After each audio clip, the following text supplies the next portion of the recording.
Bab 3 bagian pertama, yaitu tentang pencemaran lingkungan. Setelah kalian menyaksikan tayangan ini, diharapkan kalian mampu 1. Menjelaskan pengertian pencemaran lingkungan, 2. Menyebutkan macam-macam pencemaran, 3. Menjelaskan tentang faktor penyebab, dampak, dan cara menanggulangi pencemaran air. Lingkungan alami merupakan lingkungan yang masih seimbang dan belum tercemar. Udaranya pun masih terasa segar. Pada lingkungan alami, hubungan antar komponennya sangat serasi. Di danau misalnya, danau yang belum tercemar, airnya jernih dan tidak berbau. Di sini akan dijumpai aneka ragam hayati, flora dan fauna pun hidup dalam keseimbangan. Namun lingkungan yang alami akan bisa berubah menjadi lingkungan yang tercemar. Hal ini disebabkan oleh 2 penyebab. Yang pertama adalah bisa karena bencana alam, tsunami, atau juga bisa karena letusan gunung berapi. Penyebab yang kedua adalah aktivitas manusia untuk memenuhi kebutuhannya, baik itu sandang, pangan, ataupun pemukiman, maka akan berdampak pada pencemaran lingkungan yang tidak bisa dihindari. Apalagi ditambah kelakuan manusia yang seenaknya saja membuang sampah di sungai. Ini jelas-jelas akan mengakibatkan pencemaran. Lingkungan. Ya, pencemaran atau polusi. Menurut Undang-Undang RI Nomor 23 Tahun 1997, pencemaran lingkungan adalah masuknya atau dimasukkannya makhluk hidup, zat, energi, dan atau komponen lain ke dalam lingkungan hidup oleh kegiatan manusia sehingga kualitasnya turun sampai ke tingkat tertentu yang menyebabkan lingkungan hidup tidak dapat berfungsi sesuai dengan peruntukannya. Zat yang dapat mencemari lingkungan dan dapat mengganggu kelangsungan hidup makhluk hidup itu disebut dengan polutan. Polutan ini dapat berupa zat kimia, debu, suara, radiasi, atau panas yang masuk ke dalam lingkungan. Lalu kapan suatu zat dapat dikatakan sebagai polutan? Zat dapat dikatakan sebagai polutan apabila 1. Kadarnya melebihi batas kadar normal atau di ambang batas, 2. Berada pada waktu yang tidak tepat, dan ketiga, berada pada tempat yang tidak semestinya. Pencemaran itu ada 3 macam. Yang pertama adalah pencemaran air, kedua pencemaran udara, dan yang ketiga adalah pencemaran tanah. Kali ini kita akan bahas tentang pencemaran air. Pencemaran air merupakan masuknya makhluk hidup, zat, energi, atau komponen lain ke dalam air. Akibatnya, kualitas air turun sampai ke tingkat tertentu yang menyebabkan air tidak berfungsi lagi sesuai dengan peruntukannya. Faktor-faktor yang menyebabkan pencemaran air antara lain adalah limbah rumah tangga. Limbah rumah tangga dapat berasal dari bahan organik dan anorganik, maupun juga bahan berbahaya yang beracun. Limbah organik adalah limbah seperti kulit buah, sayuran, sisa makanan, kertas, kayu, daun, dan berbagai zat yang dapat diuraikan oleh mikroorganisme. Limbah yang berasal dari bahan anorganik contohnya adalah besi, aluminium, plastik, kaca, kaleng cat, atau mungkin bekas minyak wangi. Penyebab pencemaran air yang kedua adalah limbah industri. Air limbah industri cenderung mengandung zat yang berbahaya. Oleh karena itu, kita harus mencegahnya agar tidak membuang air limbah industri ke saluran umum. Limbah industri yang berupa logam berat sering dialirkan ke sungai, sehingga sungai menjadi tercemar. Jenis-jenis logam berat misalnya raksa, timbal, dan kadmium, di mana ketiga-tiganya ini sangat berbahaya bagi manusia apabila mengkonsumsinya. Faktor yang ketiga adalah limbah pertanian. Ternyata sektor pertanian itu juga dapat menyebabkan pencemaran air.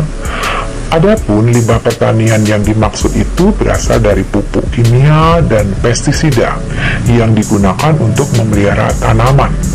Tanaman memang terbebas dari hama, bisa panen dengan baik, tetapi dampaknya adalah pencemaran. Pencemaran ini tidak hanya di permukaan tanah saja, tetapi limbah pertanian itu juga menyebabkan pencemaran air di dalam tanah. Sekarang kita lihat dampak pencemaran air. Pencemaran air berdampak antara lain satu, penurunan kualitas lingkungan. Pembuangan bahan tercemar ke dalam perairan dapat mengganggu keseimbangan ekosistem di dalamnya. Dampak yang kedua adalah gangguan kesehatan. Air limbah yang tidak dikelola dengan baik dapat menimbulkan berbagai penyakit. Yang ketiga adalah pemekatan hayati, yaitu bahan pencemar masuk lingkungan melewati rantai makanan dan jaring-jaring makanan. Bahan makanan beracun misalnya dibuang ke perairan, maka dia akan meresap ke tumbuhan alga. Apabila alga itu dimakan oleh udang, maka racun itu masuk ke udang. Kemudian udang dimakan oleh ikan, maka racun itu masuk ke ikan. Begitu selanjutnya ketika ikan itu dikonsumsi oleh manusia, maka bahan pencemar itu juga masuk ke dalam tubuh manusia. Dampak berikutnya yang keempat adalah mengganggu pemandangan. Terutama di perkotaan, air limbah yang mengandung polutan itu memang tidak mengganggu kesehatan, namun mengganggu pemandangan di kota. Dan yang kelima adalah mempercepat proses kerusakan benda. Biasanya air limbah itu dapat mempercepat proses kerusakan berupa karat. Ibu ambilkan contoh peristiwa yang menghebohkan dunia pada tahun 1958 misalnya, itu terjadi pencemaran raksa yang terjadi di Teluk Minamata, Jepang. Teluk Minamata itu sebenarnya kaya akan hasil lautnya seperti ikan, kemudian kerang dan sebagainya. Nah, pada saat itu limbah industri PT Chiso itu berdampak pada pencemaran di teluk tersebut karena residu yang dikeluarkan itu mengandung merkuri atau raksa. Para nelayan di sekitar Teluk Minamata memakan ikan yang tercemar raksa. Akibatnya mereka mengalami kerusakan saraf. Ada yang buta, ada yang lumpuh seumur hidup, bahkan ada yang pengecilan di bagian kepalanya. Dan penyakit itu disebut dengan penyakit Minamata. Dan ribuan orang meninggal akibat penyakit ini. Selain ribuan orang juga catat seumur hidup. Dan akhirnya industri tersebut ditutup oleh pemerintah setempat, kemudian mengganti rugi bagi para warga yang terkena dampak penyakit Minamata. Berikutnya adalah cara penanggulangan pencemaran air. Cara penanggulangan yang pertama adalah pembuatan kolam stabilisasi, yaitu kolam dangkal buatan manusia yang menggunakan proses fisis dan biologis untuk mengurangi kandungan bahan pencemar yang terdapat pada air limbah. Dalam kolam stabilisasi, air limbah diolah secara alamiah untuk menetralisasi zat pencemar sebelum air limbah dialirkan ke sungai. Kolam stabilisasi yang umum digunakan adalah kolam anaerobik, kolam fakultatif, yaitu pengolahan air limbah yang tercemar bahan organik pekat, dan juga kolam maturasi, yaitu untuk pemusnahan mikroorganisme patogen. Dan kolam stabilisasi ini dapat digunakan oleh semua kalangan karena mudah dimiliki dan murah harganya. Berikutnya adalah pembuatan IPAL atau instalasi pengolahan air limbah. Pengolahan air limbah ini menggunakan alat-alat khusus, dan pengolahan ini dilakukan melalui 3 tahap, yaitu yang pertama adalah primary treatment, merupakan pengolahan pertama yang bertujuan untuk memisahkan zat padat dan zat cair dengan menggunakan filter atau saringan dan bak sedimentasi. Berikutnya adalah secondary treatment, merupakan pengolahan kedua yang bertujuan untuk mengoagulasikan, menghilangkan koloid, dan menstabilisasikan zat organik dalam limbah. Dan yang terakhir adalah tertiary treatment, merupakan lanjutan dari pengolahan kedua, yaitu penghilangan nutrisi atau unsur hara, khususnya nitrat dan fosfat, serta penambahan klor untuk memusnahkan mikroorganisme patogen. Inilah skema instalasi pengolahan air limbah ya. Jadi di sini ada 3 tahap. Tahap pertama, tahap kedua, dan tahap ketiga yang sudah Ibu sebutkan tadi. Penanggulangan yang ketiga adalah pengolahan ekskreta. Ekskreta itu merupakan produk buangan ya, seperti air kencing, tinja, gitu. Ekskreta itu banyak terkandung dalam air limbah rumah tangga tentunya. Ekskreta banyak mengandung bakteri patogen penyebab penyakit. Jika tidak dikelola dengan baik, ekskreta dapat menimbulkan berbagai penyakit. Pengelolaan ekskreta dapat dilakukan dengan menampung dan mengolahnya pada jamban atau septic tank yang ada di sekitar tempat tinggal kita. Kemudian dialirkan ke tempat pengolahan atau dilakukan secara kolektif. Untuk mencegah meresapnya air limbah ekstrakta ke sumur atau ke resapan air, jamban yang dibuat itu harus sehat.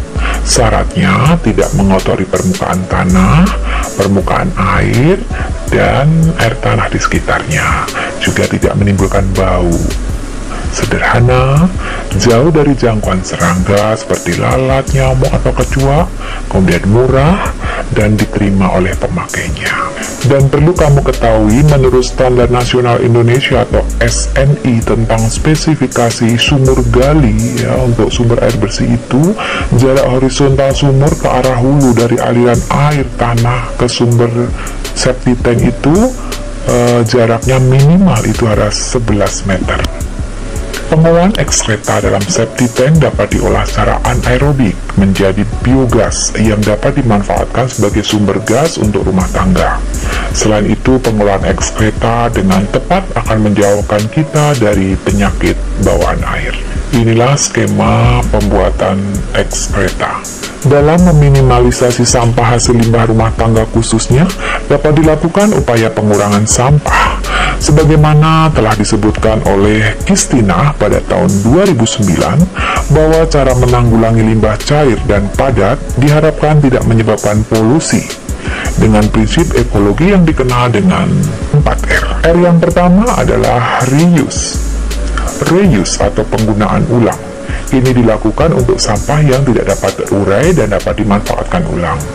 Contoh yang mudah di rumah kalian adalah botol bekas sirup. Ini bisa dimanfaatkan untuk menyimpan air minum di dalam kulkas. Dan berikutnya, R yang kedua adalah recycle atau pendaur ulangan. Misalnya untuk sampah yang dapat terurai dijadikan kompos ya. Kompos ini dipadukan dengan pemeliharaan cacing tanah sehingga dapat diperoleh hasil yang baik. Cacing tanah dapat menyuburkan tanah dan kompos itu digunakan untuk pupuk. Risiko itu contohnya bisa juga pendaur ulangan plastik ya. Plastik itu kalau dibuang tidak cepat terurai, itu bisa didaur ulang kembali. Begitu juga kertas. Kertas itu juga bisa didaur ulang. Dan R yang ketiga adalah reduce. Reduce atau kurangi, yaitu melakukan pengurangan bahan atau penghematan.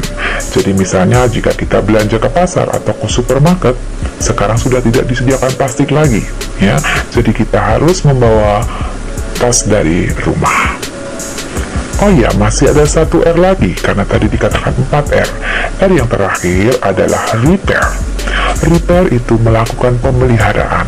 Jadi, untuk melakukan pemeliharaan, maka kita harus membuang sampah pada tempatnya. Sebelum Ibu mengakhiri materi kali ini, tahukah kamu apakah ciri-ciri air yang bersih itu?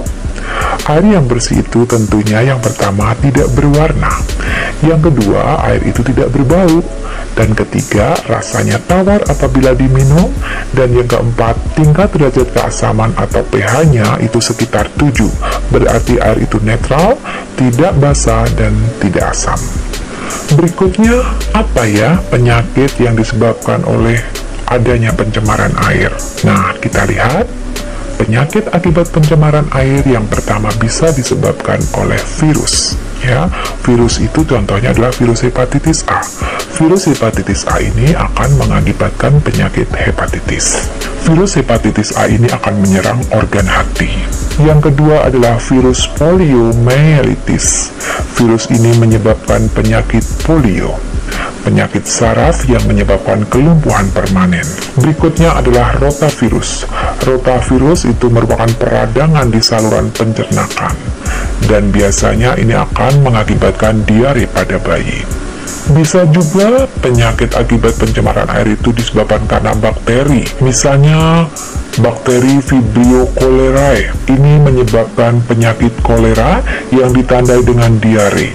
Ya, warnanya pucat seperti cucian beras, itu kolera. Berikutnya adalah Entomobacoli. Entomobacoli ini menyebabkan diare atau disentri. Jangan salah ya, Entomobacoli ini adalah bakteri yang merugikan. Sedangkan yang menguntungkan di usus manusia yang terjadi simbiosis mutualisme adalah Escherichia coli. Dan berikutnya adalah Salmonella typhi. Salmonella typhi ini menyebabkan penyakit tipes, yaitu menyerang saluran usus atau kantong empedu manusia ataupun hewan. Ini bisa menular dan menyebar melalui kotoran maupun makanan dan minuman yang terkontaminasi. Berikutnya adalah bakteri Shigella dysentery. Ini menyebabkan penyakit disentri. Apa ya bedanya diare dengan disentri itu? Diare itu adalah buang-buang air, jadi tinjanya itu encer. Tetapi kalau disentri itu infeksi usus yang menyebabkan diare disertai darah ataupun lendir, dan biasanya ini juga disertai mual atau muntah. Selain virus dan bakteri, ada juga akibat pencemaran air itu timbulnya protozoa. Ya, protozoa ini sebagai contoh adalah Entamoeba histolytica. Entamoeba histolytica ini juga akan menyebabkan penyakit disentri amoeba. Nah, itulah anak-anak yang bisa Ibu sampaikan pada pembelajaran hari ini. Untuk pencemaran udara dan pencemaran tanah, kita lanjutkan di tayangan video.